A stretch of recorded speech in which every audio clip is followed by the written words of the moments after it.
कोरोनाच्या संकटासोबतच मोर्शी तालुक्यावर टोळधाडीचे नवीन संकट आले आहे।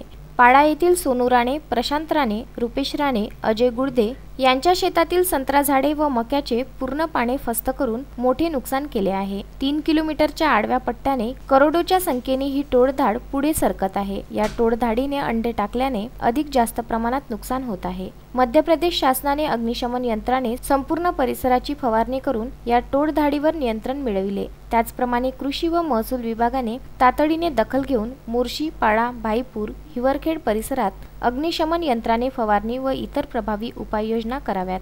तसेच नुकसान झालेल्या शेताचे सर्वेक्षण करून त्यांना नुकसान भरपाई देण्यात यावी, अशी मागणी माजी कृषी मंत्री डॉक्टर अनिल बोंडे यांनी केली आहे।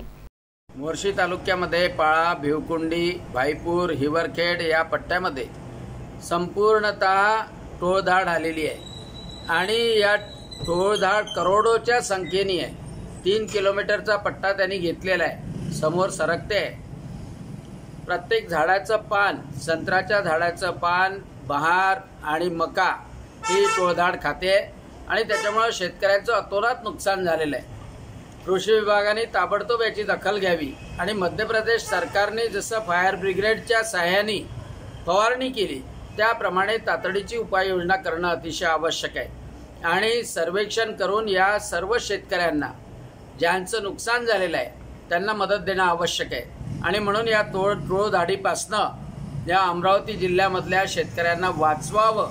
संजय गारपवार व दत्तराज इंगळे, विदर्भ न्यूज, मोर्शी।